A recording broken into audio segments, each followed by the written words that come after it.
Chapter 1. Mrs. Gorf. Mrs. Gorf had a long tongue and pointed ears. She was the meanest teacher in Wayside School. She taught the class on the 30th story. "If you children are bad," she warned, "or if you answer a problem wrong, I'll wiggle my ears, stick out my tongue, and turn you into apples." Mrs. Gorf didn't like children, but she loved apples. Joe couldn't add. He couldn't even count, but he knew that if he answered a problem wrong, he would be turned into an apple. So he copied from John. He didn't like to cheat, but Mrs. Gorf had never taught him how to add. One day, Mrs. Gorf caught Joe copying John's paper. She wiggled her ears, first her right one, then her left, stuck out her tongue, and turned Joe into an apple. Then she turned John into an apple for letting Joe cheat. "Hey, that isn't fair," said Todd. John was only trying to help a friend. Mrs. Gorf wiggled her ears, first her right one, then her left, stuck out her tongue, and turned Todd into an apple. "Does anybody else have an opinion?" she asked. Nobody said a word. Mrs. Gorf laughed and placed the 3 apples on her desk. Stephen started to cry. He couldn't help it. He was scared. "I do not allow crying in the classroom," said Mrs. Gorf. She wiggled her ears, first her right one, then her left, stuck out her tongue, and turned Stephen into an apple. For the rest of the day, the children were absolutely quiet, and when they went home, they were too scared even to talk to their parents. But Joe, John, Todd, and Stephen couldn't go home. Mrs. Gorf just left them on her desk. They were able to talk to each other, but they didn't have much to say. Their parents were very worried. They didn't know where their children were. Nobody seemed to know. The next day, Kathy was late for school. As soon as she walked in, Mrs. Gorf turned her into an apple. Paul sneezed during class. He was turned into an apple. Nancy said, "God bless you," when Paul sneezed. Mrs. Gorf wiggled her ears, first her right one, then her left, stuck out her tongue, and turned Nancy into an apple. Terrence fell out of his chair. He was turned into an apple. Marisha tried to run away.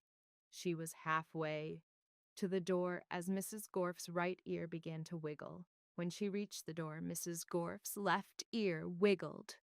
Marisha opened the door and had one foot outside when Mrs. Gorf stuck out her tongue. Marisha became an apple. Mrs. Gorf picked up the apple from the floor and put it on her desk with the others. Then a funny thing happened. Mrs. Gorf turned around and fell over a piece of chalk. The 3 Erics laughed.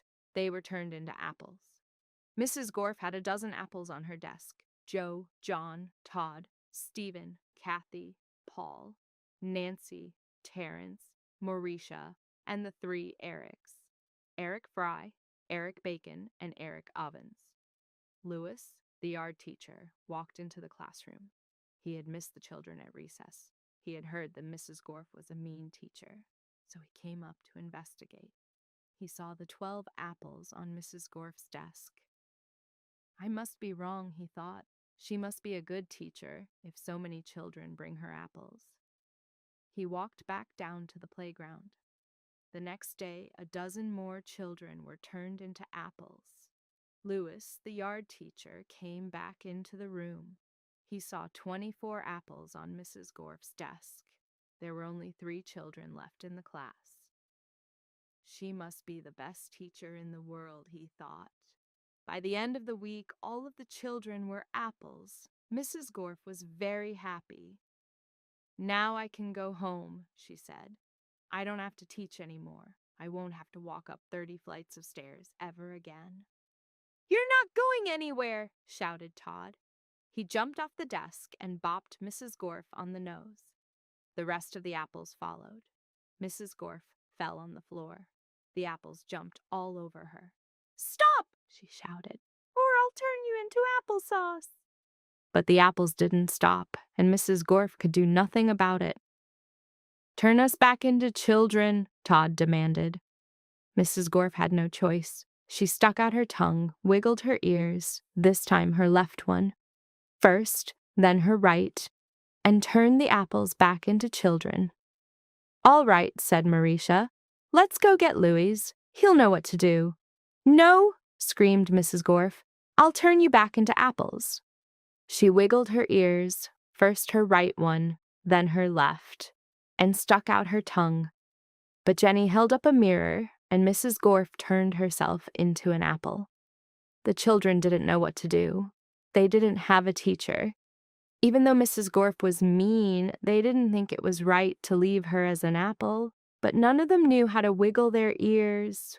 Louis, the yard teacher, walked in. "Where's Mrs. Gorf?" he asked. Nobody said a word. "Boy, am I hungry," said Louis. "I don't think Mrs. Gorf would mind if I ate this apple. After all, she always has so many." He picked up the apple, which was really Mrs. Gorf, shined it up on his shirt, and ate it.